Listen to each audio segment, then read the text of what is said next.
nombre es Lilibe Delgado Guzmán y en esta oportunidad voy a explicar el mecanismo de intercambio gaseoso, transporte de oxígeno y CO2. Para esto vamos a abarcar 5 puntos muy importantes. El primero, introducción; el segundo, mecanismo de intercambio gaseoso; y el tercero, transporte de oxígeno CO2 en sangre; el cuarto, hematopoiesis y formación de glóbulos rojos; y por último, conclusión. Ok, empecemos con la introducción. El mecanismo de intercambio gaseoso y transporte de oxígeno y dióxido de carbono es un proceso fundamental e importante para el ser humano. A través de la respiración, nuestro cuerpo obtiene oxígeno y dióxido de carbono, la cual permite que las células realicen sus funciones correctamente y permite que nuestro cuerpo esté en un equilibrio llamado homeostasis. Bien, ahora tenemos como segundo punto el mecanismo de intercambio gaseoso. Primero vamos a comenzar por un proceso muy importante que es la inspiración y la expiración.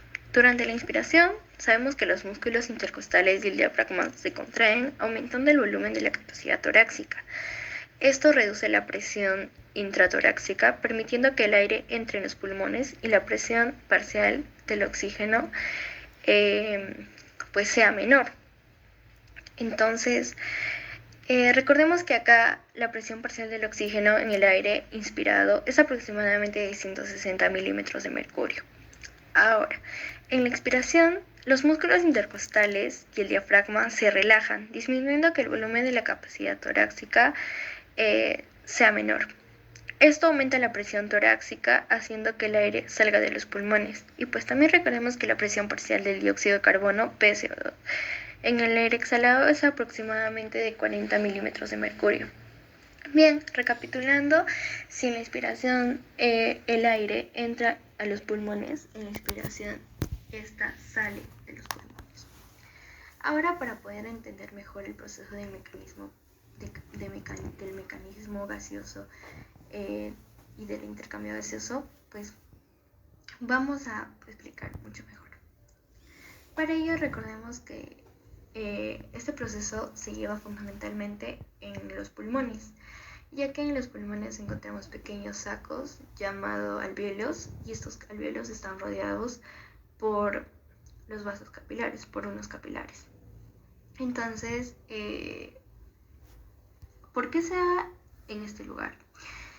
Porque en los alvéolos la presión del oxígeno es muy alta y el oxígeno se difunde hacia la sangre.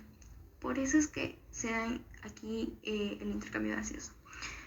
Al mismo tiempo, recordemos que el dióxido de carbono se mueve desde la sangre hacia los alvéolos para ser exhalado. Y esta sangre que ha sido bombeada desde los pulmones hacia los tejidos, pues recordemos que es rica en oxígeno, llega a través de los vasos capilares. En los tejidos, hasta los tejidos.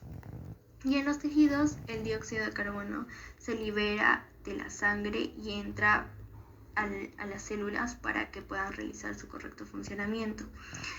Ahora, este dióxido de carbono se difunde hacia la sangre y es transportado de regreso a los pulmones para ser exhalado.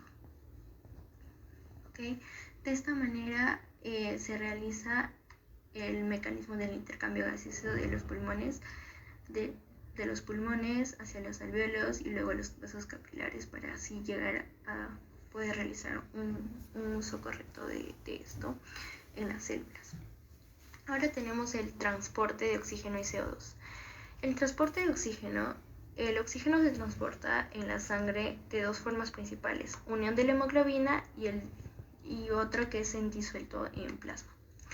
Okay, en la unión de la hemoglobina, el oxígeno une a la hemoglobina una proteína presente en los glóbulos rojos para formar oxinohemoglobina.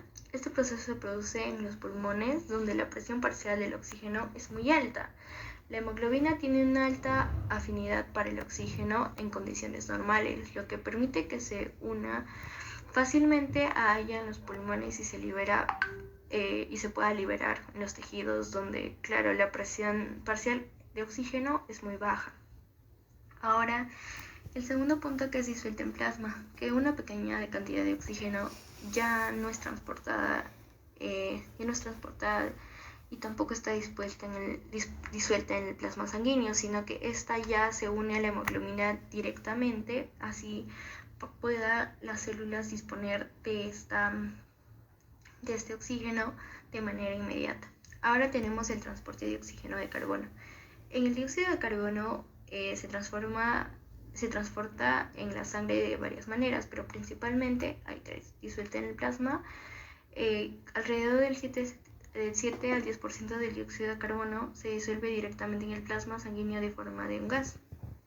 El segundo, como bicarbonato, HCO3, la mayoría del dióxido de carbono, alrededor del 70%, se convierte en bicarbonato en los glóbulos rojos, mediante la acción de la enzima anhidrasa carbónica. Esta reacción ayuda a mantener el equilibrio ácido-base en el cuerpo y me permite el transporte eficiente del CO2. Y bueno, la unión de la hemoglobina, que es alrededor del 20 al 23% del dióxido de carbono que se une a la hemoglobina, así forma glóbulos rojos. Ok, y bueno, como cuarto punto tenemos hematopoiesis y formación de glóbulos rojos. En la formación de glóbulos rojos, recordemos que la hematopoiesis es la producción de las células sanguíneas en la médula ósea y la formación de glóbulos rojos, prácticamente, llamadas eritrocitos. En esta parte, estos eritrocitos se forman en la médula ósea, la cual comienza con células madres que se convierten en glóbulos rojos posteriormente y luego en eritroblastos y finalmente en glóbulos rojos maduros. De esta manera se forman los glóbulos rojos. Bueno, también recordemos que en este proceso de intercambio gaseoso es muy importante los glóbulos rojos, porque si no hubiera ellos, pues no se podría realizar un adecuado intercambio gaseoso ni transporte de CO2 ni dióxido de carbono. Es por eso que en esta historia podemos decir que la hemoglobina es la principalmente encargada para poder realizar este intercambio y esta hematopoiesis. Ahora, como conclusión, el transporte de oxígeno y dióxido de carbono en la sangre es un proceso fundamental para la vida humana a través de la unión en la hemoglobina. El oxígeno es transportado desde los pulmones hacia los tejidos, donde es vital para el metabolismo celular y el correcto equilibrio del cuerpo humano, es decir, homeostasis. Bueno, esta ha sido mi exposición. Gracias.